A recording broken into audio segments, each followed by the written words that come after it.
नमस्कार साथियों, टीजीटी परिवार की तरफ से सभी को राम राम। साथियों, इस वीडियो को ज़्यादा से ज़्यादा शेयर और अपने चैनल को सब्सक्राइब करें। आज हम बात करने वाले हैं कि आज जो केसेस चले हुए हैं, चाहे वो सीईटी हो चाहे वो टीजीटी हो, उनके मसले मतलब क्या हुआ, आगे की डेटें क्या मिली और क्या फैसला किया गया है। और उसके बाद ये है कि टीजीटी वालों के आगे की रणनीति क्या रहेगी, कैसा हम काफ़ी साथियों से मिलकर विचार कर रहे हैं। और सबसे बड़ा एक बार फिर मैं आग्रह कर रहा हूं इस वीडियो को शुरू करने से पहले, साथियों 13 अप्रैल को जींद में बेरोजगारों की महापंचायत कहो, उसको बेरोजगारों की महारैली कहो या आप कुछ भी कहो, लेकिन 13 अप्रैल को ज़्यादा से ज़्यादा साथियों के पहुंचने की उम्मीद है। तो मेरी हाथ जोड़ के फिर रिक्वेस्ट है, टीजीटी हो, सीईटी हो, डी ग्रुप हो, ज़्यादा से ज़्यादा साथी जींद में 13 अप्रैल को ज़रूर पहुँचे, ज़रूर से। और साथियों, अब जो हम डिस्कस करने वाले हैं वो इस बात पे करने वाले हैं कि जो हमारी सुनवाई थी, आज की जो हमारी सुनवाई थी, मतलब रिजर्व फैसला आना था, उस पे सरकार ने एक बार और ये मांग लिया, ये कह के कि हमारा कुछ पेंडिंग रह गया था, हम अपनी पक्ष की एक दो बात और रखना चाहते हैं, जिसको माननीय हाई कोर्ट ने परमिशन दे दी है और 23 अप्रैल की तारीख दी है, जिसमें ये बताया जा रहा है कि फाइनल सुनवाई, फाइनल हियरिंग और उसी दिन जजमेंट आने के ज़्यादा चांसेज हैं। हो सकता है माननीय हाई कोर्ट, जैसे अब रिजर्व रखा गया था फैसला, कुछ दिन के लिए और फैसला रिजर्व रख सकता है। लेकिन हमारी ये निकल के आई है कि या तो उस सुनवाई में सोशो इकोनॉमिक्स नंबर को माननीय हाईकोर्ट खारिज कर सकता है, जिससे हमारी भर्ती सिर्फ 95 में से रिजल्ट निकालने के लिए रेडी हो जाएगी। दूसरा ये हो सकता है कि माननीय हाईकोर्ट 5 नंबर ना हटा के सरकार के पक्ष में फैसला दे और सभी को 5 नंबर मिले, तो हमारी भर्ती फिर 25 जुलाई वाले केस पर जाकर रुक जाएगी। लेकिन अगर वहाँ उसके बाद भी सरकार ने एक और डेट ले ली तो हमारी भर्ती विधानसभा इलेक्शन तक भी शायद संभव ना हो कि पूरी हो। हमारी और हमारे साथियों से ये रिक्वेस्ट है कि हमारा सिर्फ एक ही काम होना चाहिए, वो होना चाहिए कि सरकार से बात करके प्रेशर बना के हमारे प्राइवेट एक्सपीरियंस वाले को जल्दी से जल्दी एयरिंग करी जाए, और उसमें या तो जो सोशो इकोनॉमिक्स के मार्क्स हों या फिर प्राइवेट एक्सपीरियंस वाली कुछ सीटों को वेकेंट रखकर बाकी का रिजल्ट निकाला जाए। और साथियों, एक बात ये भी निकल कर आई है, हो सकता है कि सोशो इकोनॉमिक्स के नंबर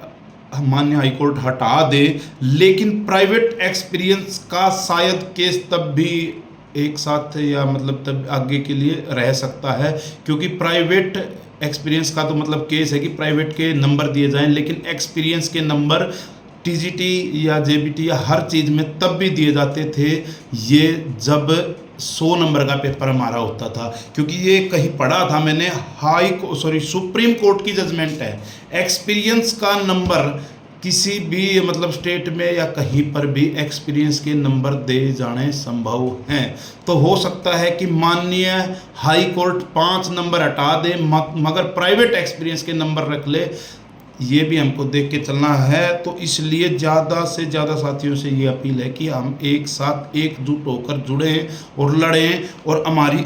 अर्ली हेयरिंग की अपील हम सरकार से करें। और मैं तो ये कहता हूँ 13 अप्रैल के बाद यहाँ काफ़ी कुछ नीतियाँ मतलब काफ़ी कुछ रणनीति बनाई जाएंगी, उसमें से कुछ साथियों को अगर लगे तो एक रणनीति ये भी बनानी चाहिए कि 13 अप्रैल से डायरेक्ट हम पंचकुला जाएं, और हो सके जिस दिन 22 और 23 की सुनवाई होने वाली, 22 तारीख को और 23 तारीख को सीईटी की, सोशो इकोनॉमिक्स की जो भी, उसी में हम अगर प्रेशर बना सकें मतलब सरकार पर, और हमारी भी एक एप्लीकेशन दायर की जाए जो कि सीटों को वैकेंट रख कर, अर्ली हेयरिंग लगाकर सीटों को वैकेंट रख कर हमारा बाकी का रिजल्ट निकाला जाए, जिसमें सीटें वैकेंट रखी जाएँ, सोशो इकोनॉमिक्स की रखी जाए अगर फैसला ना आए, और प्राइवेट एक्सपीरियंस का मतलब सीटें वैकेंट रखा जाए, वरना तो ये हमारा लंबा चला जाएगा। तो ये अपील है कि 13 तारीख को ज़्यादा से ज़्यादा पहुँचें। और हमने कुछ चीज़ें, जिसमें एक चीज़ तो ये की गई, आज शायद आपने वतन भाई की आपने वीडियो सुनी होगी कि एक पैदल यात्रा निकालने की भी तैयारी है।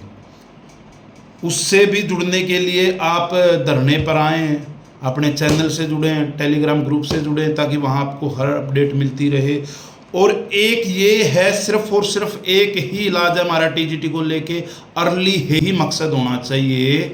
कि अर्ली हेयरिंग, और वो हो सकता है सिर्फ और सिर्फ एक यूनिटी और एकजुट होकर सरकार पर प्रेशर बनाकर किया जा सकता है, जिसमें हम बिना वॉयलेंस की अपनी एक्टिविटी दिखा के या एक जगह बैठकर अपनी बात रख कर सकते हैं। घर बैठे साथियों कुछ भी नहीं होने वाला, हमें घर से निकलना पड़ेगा अगर अपनी भर्तियों को पूरा करवाना है तो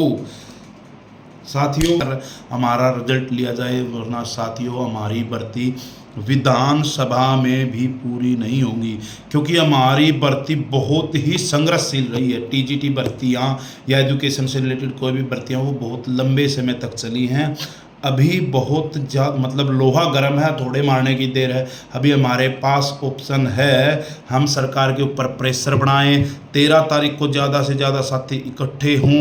और ज़्यादा से ज़्यादा 13 के बाद जो भी रणनीति अपनाई जाए उसमें ज़्यादा से ज़्यादा साथी पहुँचें, धरने पे ज़्यादा से ज़्यादा साथी पहुँचें और सरकार पर प्रेशर बना जाए अर्ली हियरिंग का। और हमारे स्टेक हटवा के हमारे कुछ सीटों का 3.5, 4, 5, 6 कुछ सीटों का तो रिजल्ट निकलवाया जाए। अगर एक भी, अगर हम आर्ट एंड क्राफ्ट की बात करें, अगर सिर्फ उसका भी रिजल्ट आ जाए तो हमारे लिए रास्ता खुल जाएगा, वरना टीजीटी के लिए रास्ते सारे ही क्लोज हैं, कोई भी रास्ता खुला नहीं है। ये भर्ती बहुत लंबी चल जाएगी साथियों। अगर अब घर से नहीं निकले तो कुछ साथी तो मेरे लगभग 40-42 के आसपास के भी है। अगर ये भर्ती 5 साल तक और लंबी चल गई तो वो कब नौकरी करेंगे, वो कब बच्चों को पढ़ाएंगे, कैसे अपने आप को सेटल कर पाएंगे वो? क्योंकि 15 साल के बाद फिर उनकी वही है, 15 तो लेंगे भी नहीं, 45 के मान लो कोई एवरेज में 1-2 को जानता हूँ जिन्होंने अपने एज का वो लिया हुआ है,